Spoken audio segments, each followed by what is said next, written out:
Welcome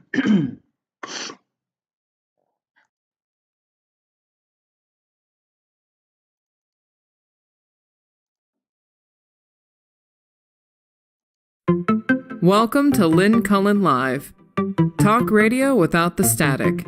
Email your questions and comments to lynncullenshow@gmail.com. And now your host, Lynn Cullen. Oh yeah, Lynn Cullen trying to figure out where to start. God almighty.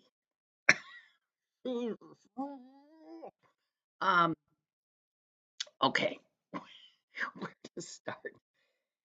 I don't think I need to talk much about the Trump trial because I'm not going to add anything that you guys aren't probably picking up on your own.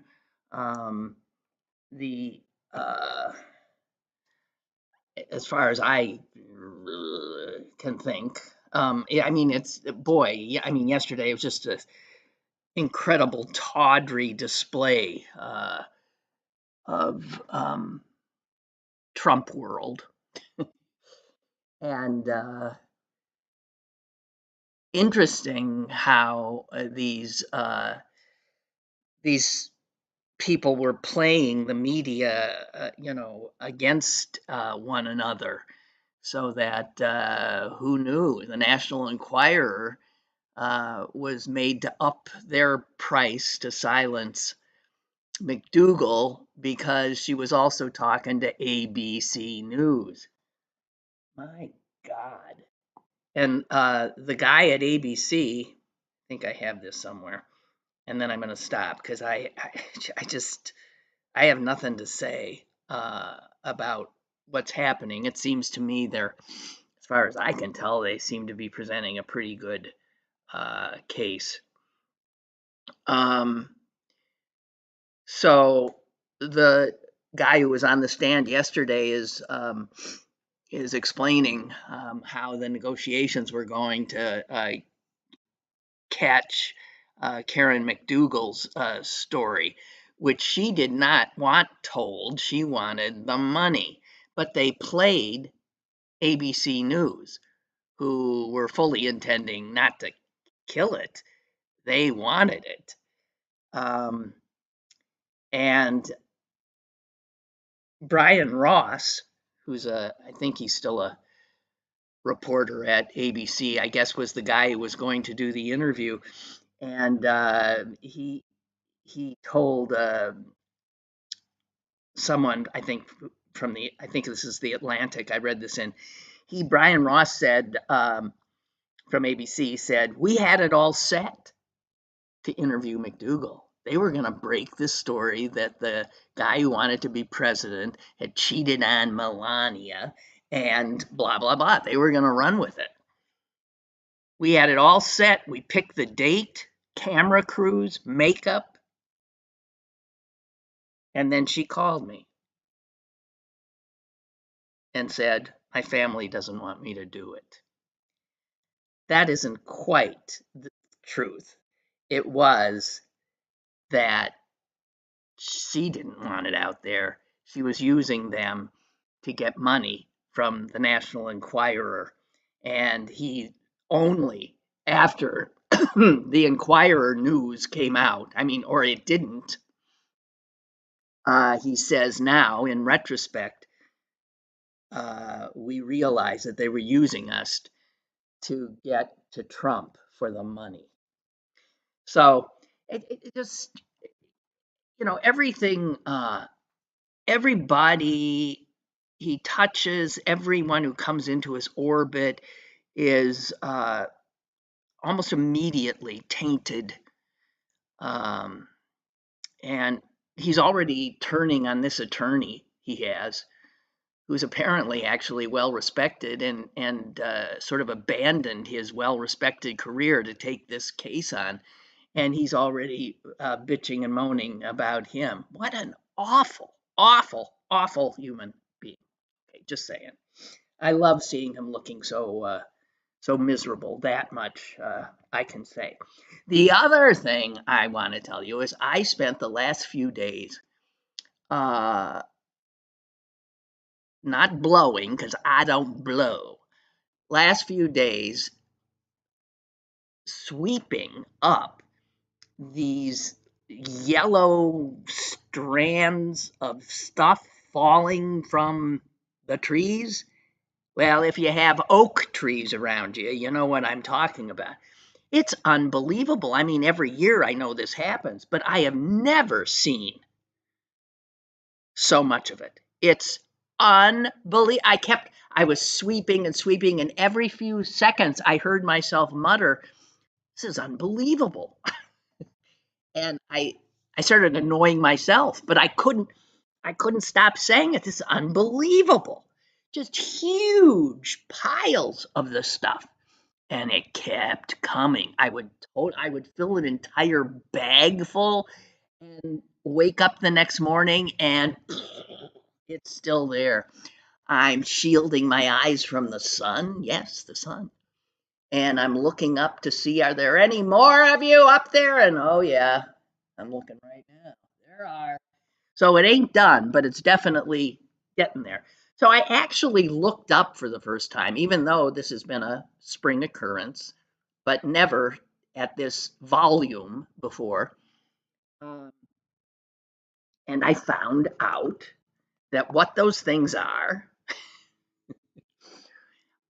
the male seeds, not seeds. They're like sperm, they're flowers. I don't know what the hell. I don't quite understand how trees get it on, but it turns out that oak trees are I can't pronounce the proper scientific word for it, but it starts with MON, like one.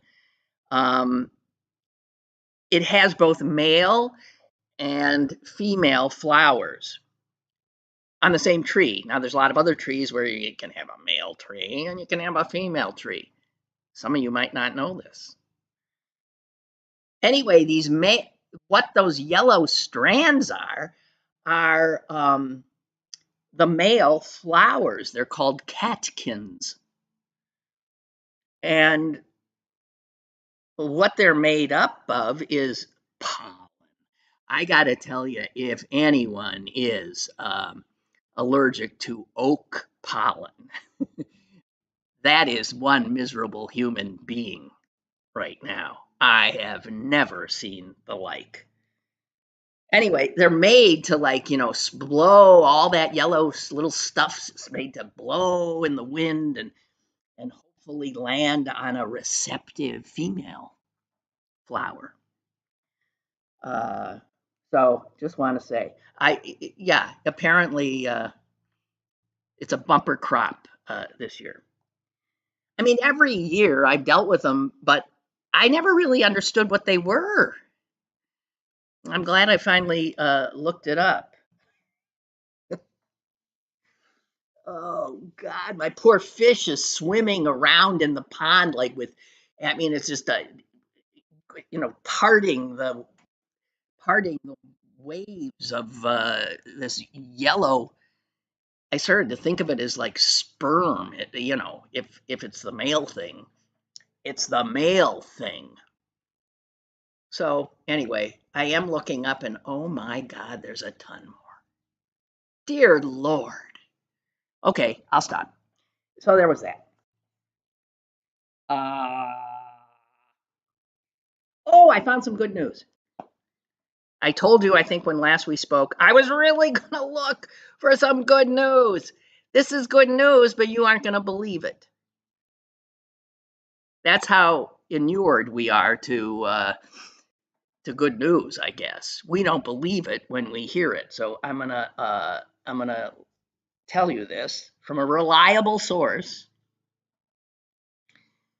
The past several decades have included a lot of troubles, as we know.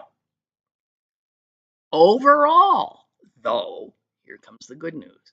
Overall, though, it has been a remarkably peaceful period.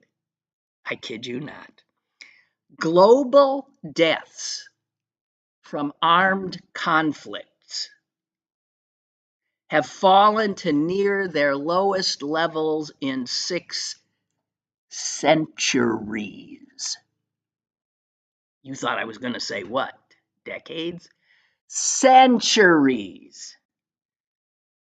Global deaths from, I kept looking at it and looking at it as we feel like the world is coming undone. One thing that's actually better is apparently we're not killing each other quite as often as we have for the last half a millennium or so. And if that ain't good news, I don't know what is, no matter how we perceive the current situation. Again, it's a can't see the forest for the trees kind of thing when you're at a moment in time and news focuses on the things that are going wrong. But there it is. Global deaths from armed conflicts have fallen to near their lowest levels in 6 centuries. And they add, and global poverty has plummeted. Just saying. If that ain't good news, then I don't know. Okay. So there. I found you some good news. And now we're in trouble. Probably. All right, let's just get to the students. I have so little. I have very mixed emotions, having been there myself. But this particular crowd really are a step down, because do you know when are any of you watching the series, the streaming series, A Gentleman in Moscow? I recommend it if you aren't. It was one of my favorite books of all time. If you've never read it, man, I recommend it. A Gentleman in Moscow, by, I don't know how to pronounce his name, Amar Towles, Towles. Anyway, they've made it into, and I thought for sure there's no way this is going to be any good. The book was perfect, and it's good. It is really good. And it takes place entirely in a Moscow hotel, because that is where the protagonist has been sentenced. He escaped being executed. Well, for reasons I need to go into. This is after, the 1917 Bolshevik revolution. He was a member of the upper classes. He was royalty of a sort, and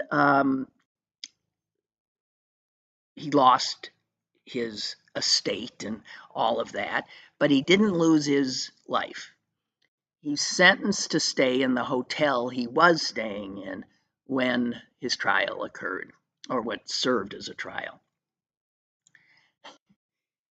And it takes you from that well through World War II.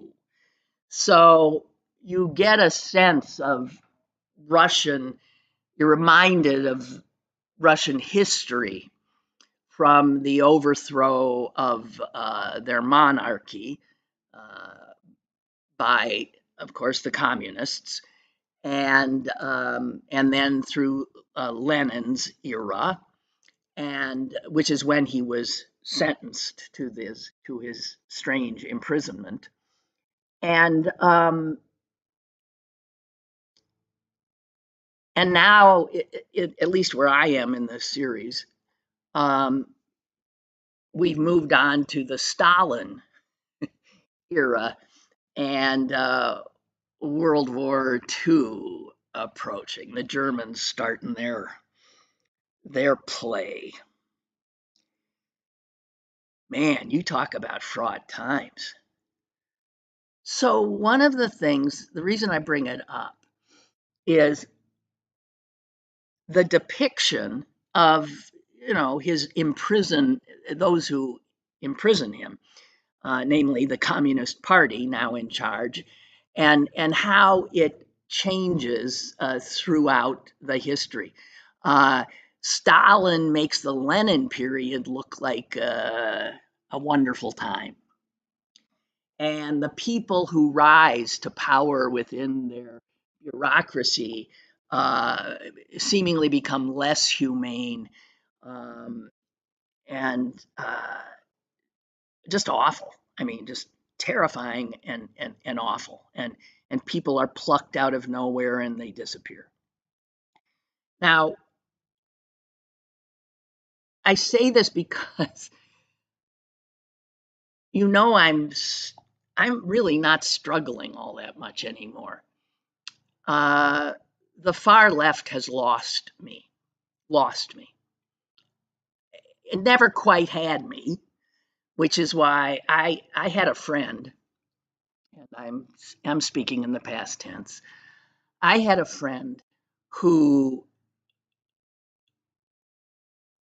fought with me. We'd get in screaming matches because she found my politics, I guess, moderate or conservative, certainly not, or even liberal, which she found ludicrous. She proudly called herself a Trotskyite. And that communist, truly old school commie way of viewing the world as a struggle, a class struggle between the powerful and the powerless. And the communists were, of course, going to give the powerless power.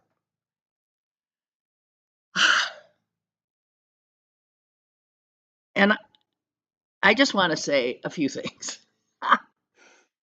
How'd that work out? You look at what happened in Russia. It led to horror.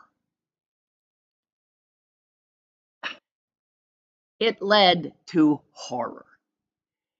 And a lot of people who had naively embraced communism in this country and around the world, who romanticized it, it looked good on paper. It appealed to the best angels of our nature. Share and share alike. Nobody's above anybody else. The problem, obviously, was that human beings don't work that way.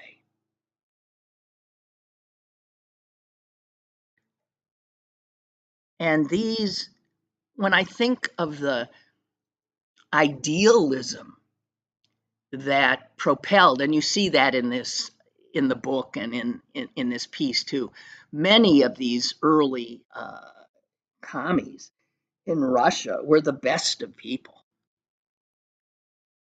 fighting for a better future and a fairer future.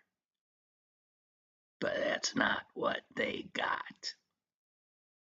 Because the fly in the ointment is always us, humans, human nature.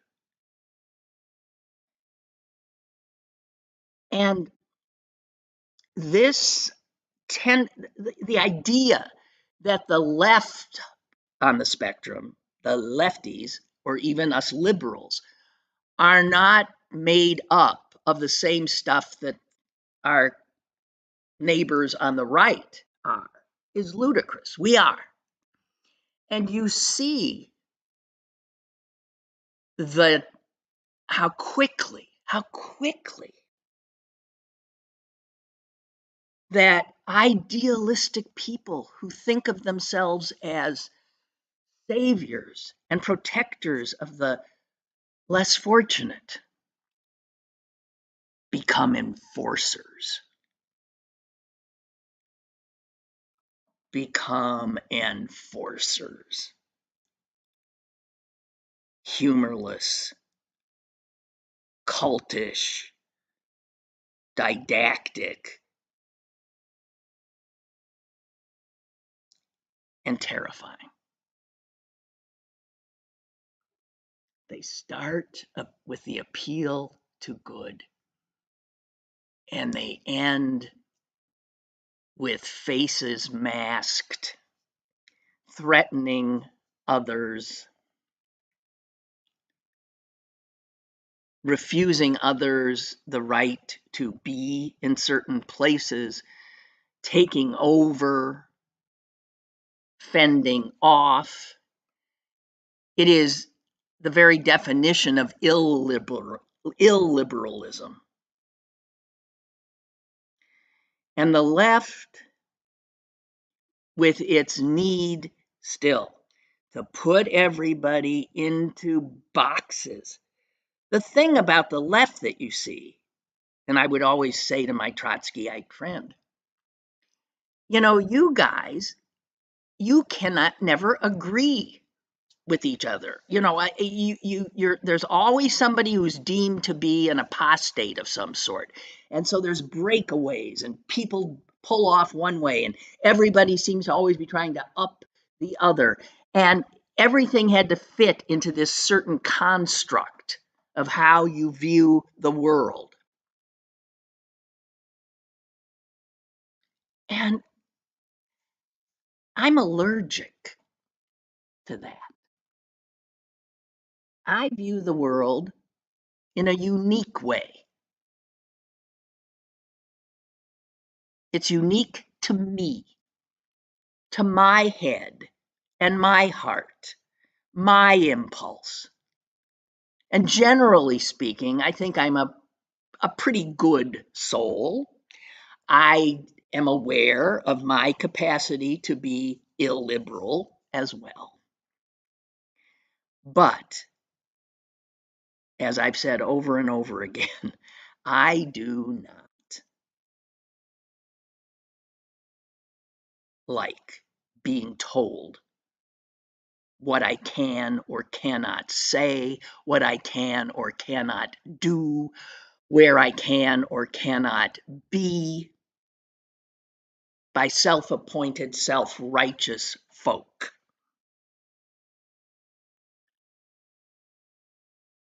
There was something so creepy to me about seeing video of these student protesters locking their arms and closing their mouths.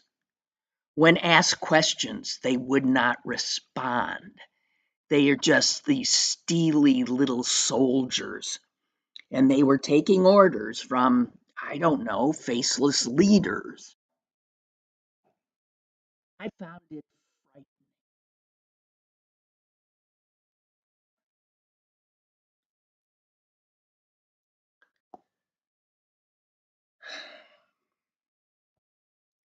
And we get on the right and the Trump guys for like being part of a cult. And there's something cultish about any group that lays out rules that you have to follow to continue to be a member in good standing, because you don't want to be ostracized. You want to be part of the group. So there's a level of intimidation and fear at work, whether people even recognize it.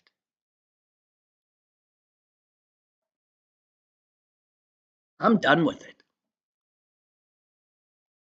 I'm done with it. And these student demonstrations, what'd they do? What positive, I'm serious, what positive impact has occurred as a result?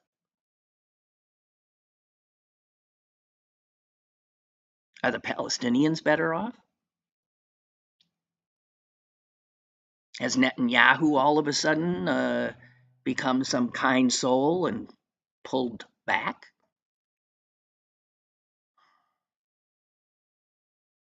Has anybody divested? Nobody won with this little theater that we've been subjected to. The students, as I said, having been a student protester myself, the students had a ball. They had a ball, and they'll brag about what they did until maybe, I don't know, they get a little wiser in their middle age. It will be a badge of honor if they got expelled or suspended or arrested. But what did they do? Stopped tens of thousands of other students from being able to go to their classes, perhaps enjoy their graduation ceremony. What did they do? And oh yes, if they'd saved the Palestinians, I would say that's a pretty good trade-off. But they did not.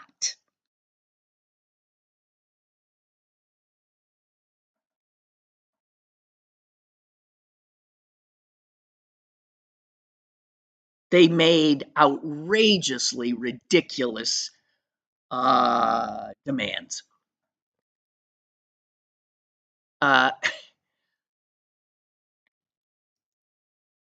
They, you know, okay. I just wanna, I wanna scream. Just let's make clear, nobody won here. Nobody.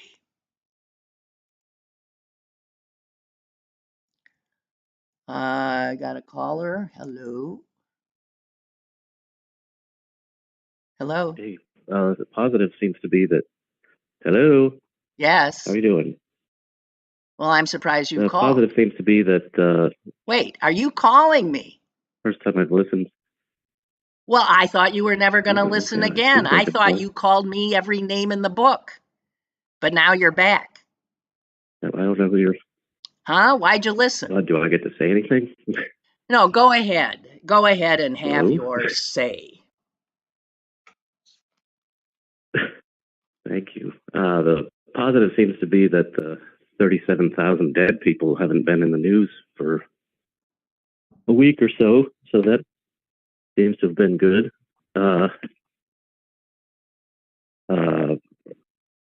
Is that not good? 37,000? Those are Hamas numbers? That's the government there. Do you have opposing numbers? Are they different? The government there numbers? is a terrorist organization whose one mission is the eradication of the state of Israel. They don't give two hoots about the Palestinians. Did they let one of those Palestinians, those dead Palestinians, take shelter in their tunnels? Did they let one? No, they put them all at risk, constantly hiding behind them in their schools, in their mosques, in their hospitals. Hamas. But you're listening to their numbers, which include. Do you have different numbers? Nobody has different numbers. Nobody Why is knows. that?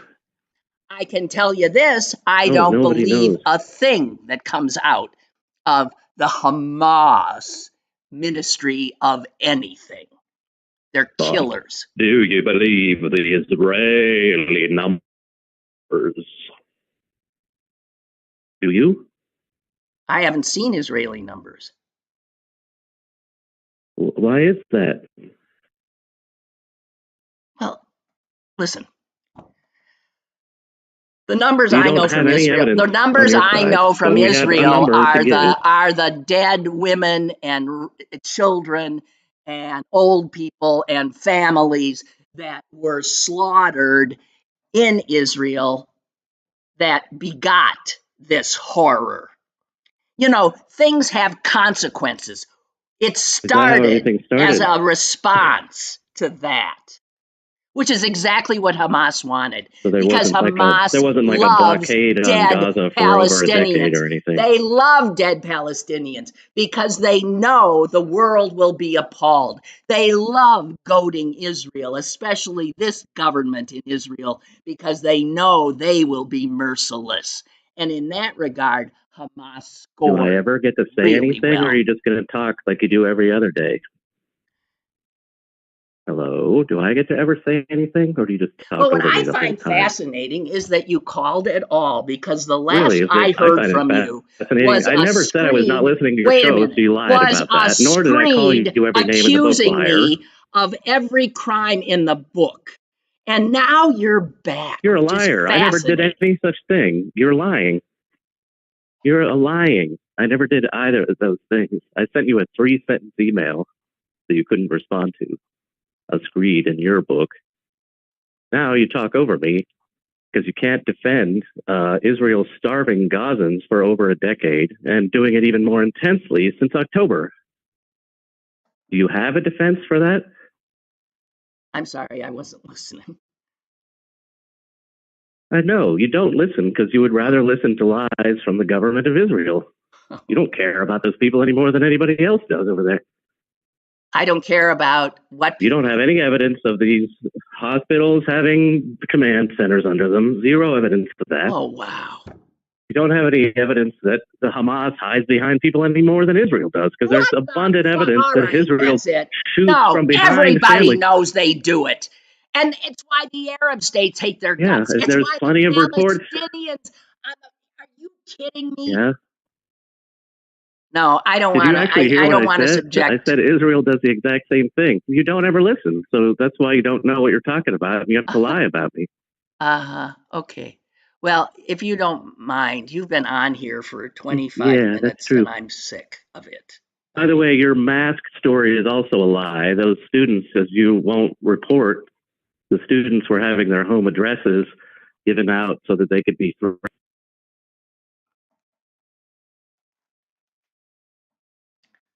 I'm sorry. Okay. Am I still here or not? Oh, shit.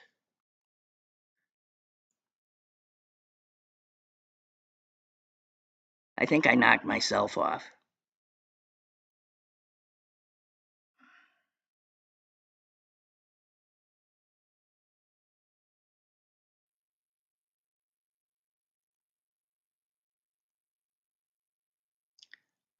Hello? Am I back? Am I back? I think I knocked myself off. I'm sorry. That guy, just every hackle goes up. Every hackle. I don't know. I lose it. Am I back here? Just let me know. Okay, you're there? Okay, sorry. I never went away? I thought for sure I knocked myself off. Okay, never mind. Okay, I'm sorry. Bill writes, kick that asshole off. Well, listen, see, this is what's happened, though. We can't talk to each other. It just, oh, man. Oh, Pat is agreeing with me about Gentlemen in Moscow. Yeah, really. Yeah, guys, if you've never read it, please treat yourself and treat yourself to the, yeah. Yeah, sorry. I'm sorry. Oh, fuck. Guys.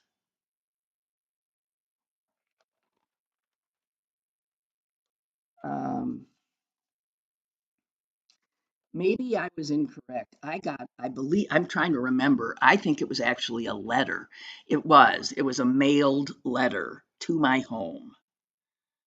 from someone who pretty much called me a traitor to all that is good and a sellout and yada yada yada. And this is a little while ago. It was not about this. It was just about my problems, increasing problems, feeling comfortable on the left. And it was, of course, unsigned, like the masked students. And I assumed that it was this guy. And I heard his voice. It just, now, maybe I'm incorrect. Maybe it was somebody else. It was that I was accusing him of. Anyway, he always called to bait me. And I remember him with not a lot of affection, to say the least. Um,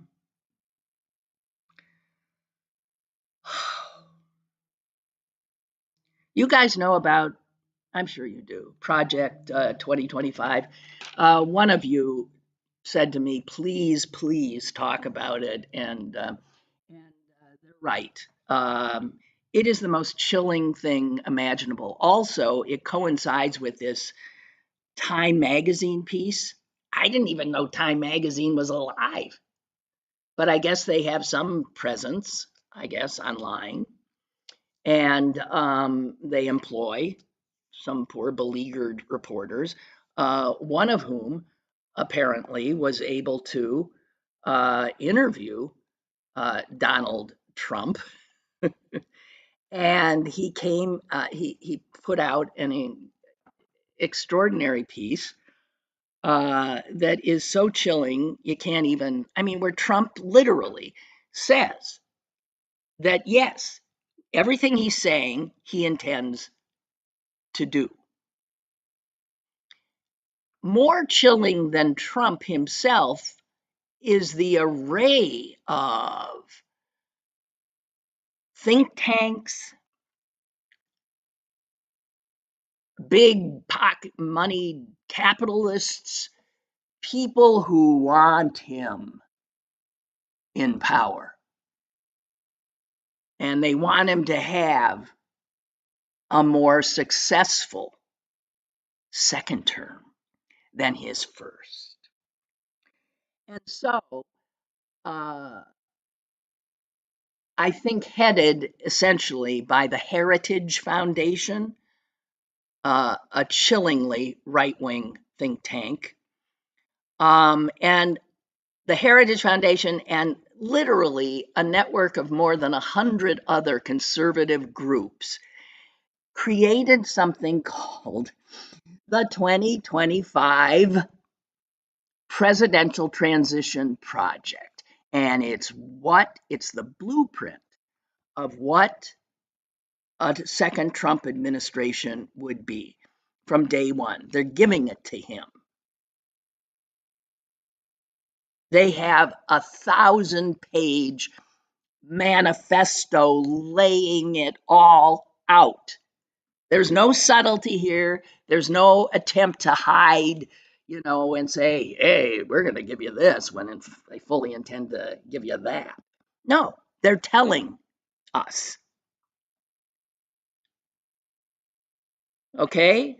The first step, they're going to have a mass firing of civil servants,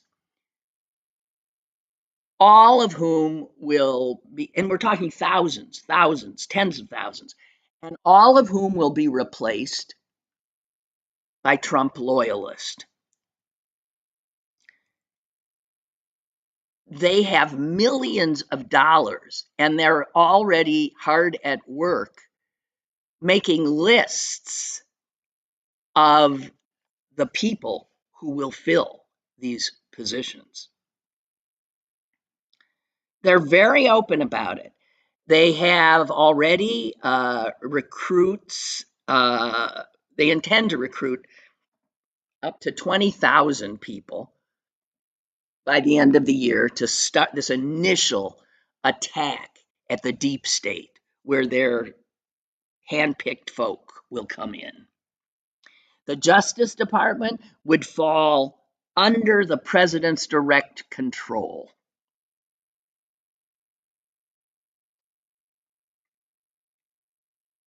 This is so chilling. The guy heading it is a frightening person named Kevin Roberts. And he said, the effort here is to rescue our children, reclaim our culture, revive our economy, and defeat the anti-American left.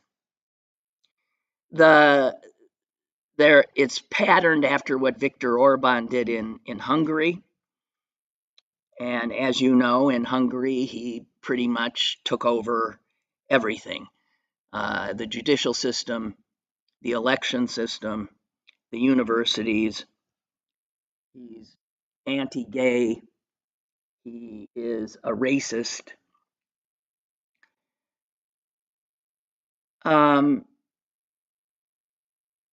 If Trump gets in, they're very clear. They will, the Comstock Act, which criminalizes the mailing of drugs or contraceptives, would be reinstituted. Women, forget about it, babes. They would use the military to arrest undocumented migrants. I mean, you can't make this stuff up. They're laying it out. You can buy the book, Project 2025. They would deputize local police and National Guard troops. They're going to put, hundreds of thousands of people in camps by invoking the Insurrection Act. Anything having to do with environmental stuff, climate science would be gone. The Endangered Species Act, gone. Oil and gas drilling would start up immediately anywhere and everywhere, and Social Security would be privatized. It is, there it is. They make no bones about it. And I'm not sure when people are going to realize. And if they do realize, and they're still going to vote for this guy, then I guess, it's over. It's over. And you will be living in a totalitarian state with that horror of a human at the top. Caller, are you there?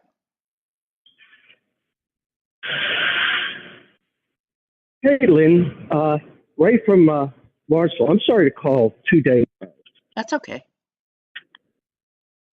But your previous caller is so infuriating. What I wanted to say yesterday, and it was such a short moment, I didn't get to point out the one of the most important aspects of what we're watching on our side, what we've been infiltrated by, are the neo-Maoists that say the revolution is what's important, not what you're revolting against. It's the perpetual revolution. These people don't care about the cause. It's just the outrage, the revolution, the struggle that they're in for. They'll create a new one. If you got a list from these students of all their demands, from free gauze all the way to universal basic income, and you gave it all to them, they wouldn't go home happy. No. It's not going to end. No. This adrenaline, that they've been fed this idea that their purpose in life is to rebel, to object, to continue the revolution. It's self-perpetuating. Well, I do think I know you. Let me just say this. I know you are you take you find value in your religion. And one of the funny things about my old Trotskyite friend was she was so scornful of people of faith. I mean, just scornful. And I once said to her, I don't know anybody who has more faith than you, who has bought into an idea, a structure, and sticks with it hook, line, and sinker than you. That's faith. Her faith was in Trotskyism. Absolutely. And let's keep in mind that great quote, that Nietzschean quote, God is dead. Well, the whole conversation that he was having was, we will then replace him with our own, right? We're going to replace it. Yeah. And the Trotskyists, the Leninists, the Stalinists, the Maoists, they all took all of that belief that's an inherent, human drive, and they turned it to these cult of personalities. Every one of them, to a man, corrupted and murdered. Mao starved 30 million, right? Yeah. Pol Pot, all of them, every single one of them. And these students, who are the most gullible, vacuous, inexperienced creatures, are being driven by these ideological, perpetual revolutionaries. Yeah. That's their job, to create the stir, because it gives them, they're at the center. And these youth are looking up to them with doe eyes. Oh, tell me next. What's next, oh leader? And it's just Mao. It's Pol Pot. It's Stalin. And listen, I was a communist. I marched in the Avenge the CWP-5. I spent time on a commune. You did. It's not like I'm some crazed right-wing lunatic. No. You have a mind of your own. You have a mind of your own. And they're science deniers. They're science deniers. If it was up to them, the world would crash and burn, and they would rejoice in it. So anyway, you're right, Lynn. You're right to be jaded by our own side, because we've let them infiltrate. Well, and they're just we used to fight for a purpose. Yeah. A purpose. We had a reason. They don't have a reason. The fight is the reason. They just fight for fighting. They're our own Marjorie Taylor Greene. And they will get Trump elected. They might. And it just Yep.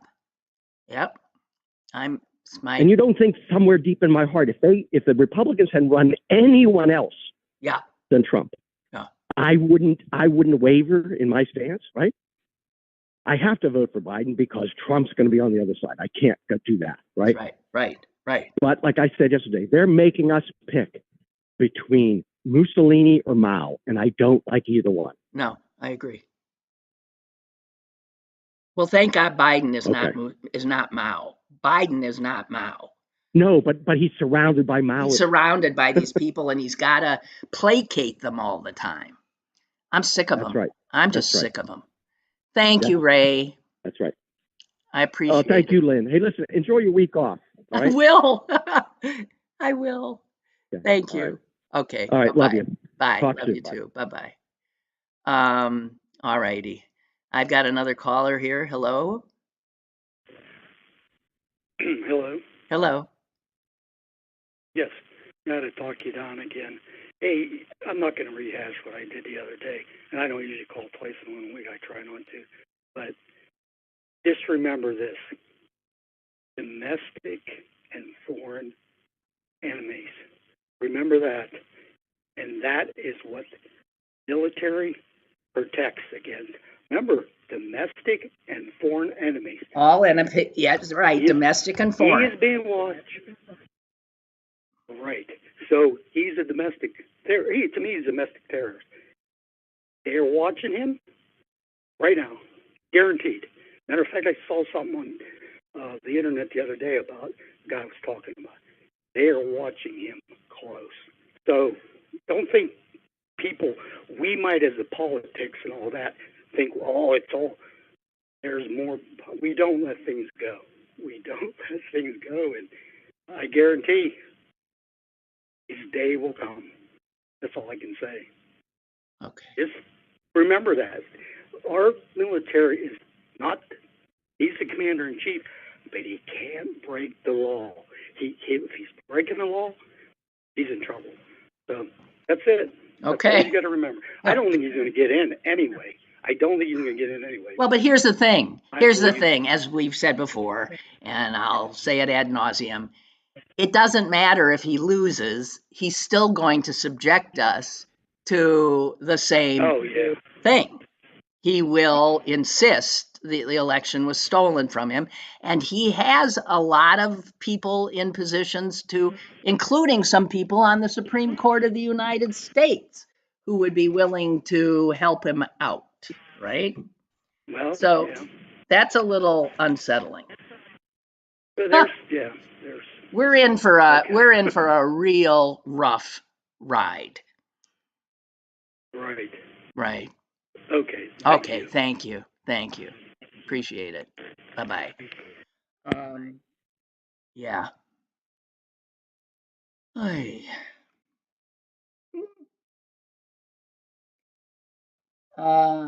William wrote about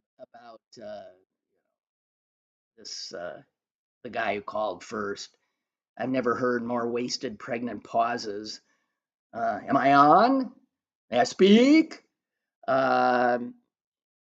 You're he, and then after he left and Ray called, then William wrote, and this second caller isn't floating my boat either. I know precious few people who are Nietzschean or Stalinist or Maoist or Khmer Rouge.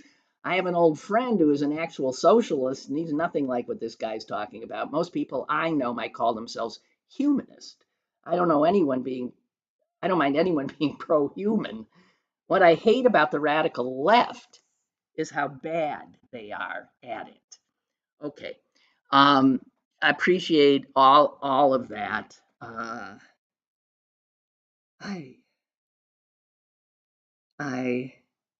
wish, I wish people would think for themselves. And I have to tell you, I didn't start feeling confident to think for myself until I was into my 30s. I'm not kidding. It takes a long time. And part of what helped me along was ending up having a microphone in front of my face and starting to do talk radio, where I was forced to have opinions or comment on things. Before that, I must say, I generally borrowed my opinions from my brother or my father, men. And it took me a long time, and I'm still learning, I think, how to speak for myself. But I in actually, I'm there. Okay. I'm She's telling me to breathe. Okay, I appreciate all of you doing that. I thought I knocked him off, me off, everybody off, sort of what I'd done once with Susan. Hey, I came upon something I found interesting.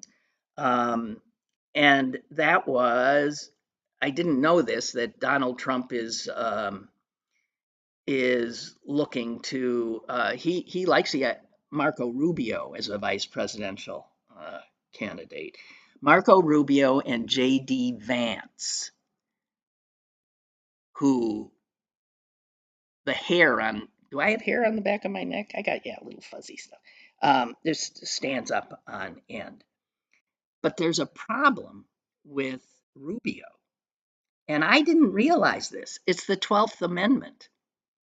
Because Rubio is a senator from Florida, and Trump is a resident of Florida, and the 12th Amendment says that if the president and vice president inhabit the same state, when the state's electors cast their ballots, the ticket could well lose its electoral college votes from that state. So you don't want your vice president to be from the same state. What I didn't remember is that Liz Cheney's dad, how come Liz Cheney's in Wyoming? Well, I mean, I really don't know, but remember when George W. Said to his trusted mentor, Dick Cheney, find me a vice presidential nominee? And then Cheney went and looked around. Yeah, right. I'm looking here, I'm looking there. And Cheney comes up with, you know what? It's me. I'm the guy. And so there was a problem because Cheney at the time was a resident of Texas. And so was George W. And so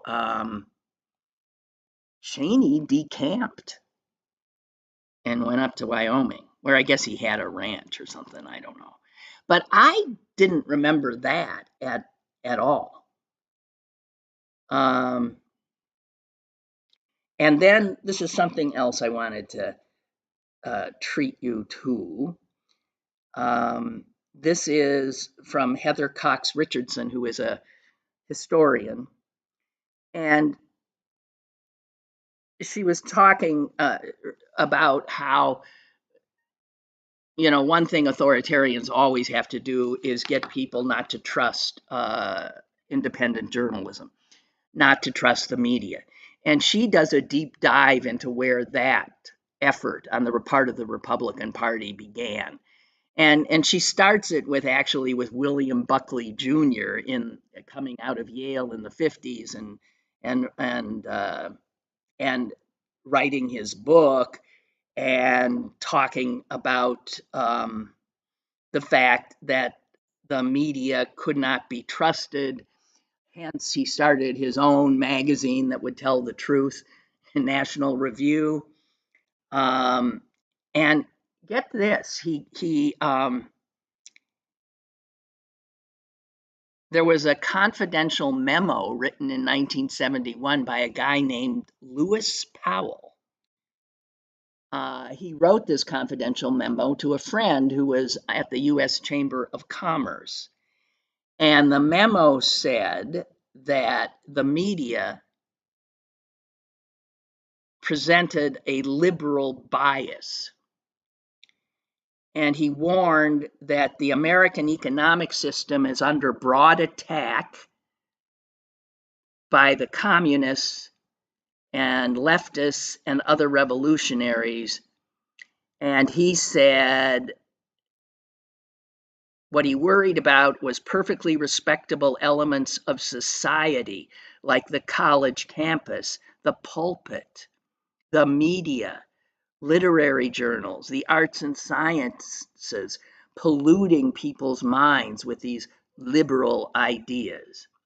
And he argued that capitalists had to confront this problem as a primary responsibility.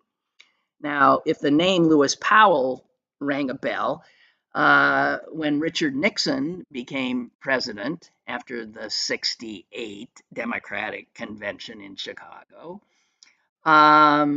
he appointed Powell to the Supreme Court. Okay, then let's go to Ronald Reagan. He was always claiming that the liberal media was biased. And in 1987, his appointees to the Federal Communications Commission, the FCC, abandoned the fairness doctrine that had required media that had a public license, like a television station or a radio station, to present all information fairly and honestly. Otherwise, their license could be yanked, which never happened. Within a year of the Fairness Doctrine being yanked under Reagan, Rush Limbaugh. And the hordes of the wannabes. And then you cut to 96, and the Australian Rupert Murdoch started Fox News, which the whole idea was telling his viewers that the mainstream media was nothing more than left-wing propaganda. Now, being in media at that time, I have to tell you, I could see what media was doing. They were bending over backwards to show that they were not liberal, which of course made them not liberal. They were putting more and more and more conservative views out, the mainstream media. I don't know. This has been a conservative project for a long, long time. And again, we forget how we got to where we are, but here we are. A little unsettling, to say the least. All righty, guys, I guess that's it. Pour moi. I'm going to go out and get those little male semen things, because, man, one of the things wonderful about them is they very easily and quietly acquiesce to a broom and bundle up together and take refuge in huge clumps. So they're pretty easy to clean up. All right, hoping you're not allergic to oak pollen, and thanking you for joining me. And I'll be back tomorrow for my last show for this week, and going on vacation next week. Okay? Man, do I need it. I don't know that I've ever needed a vacation more. Lynn Cullen Live, Monday through Thursday from 10 a.m. to 11 a.m. and archived at pghcitypaper.com. The opinions expressed on Lynn Cullen Live are those of the host and do not necessarily reflect the viewpoints of Pittsburgh City Paper or its advertisers.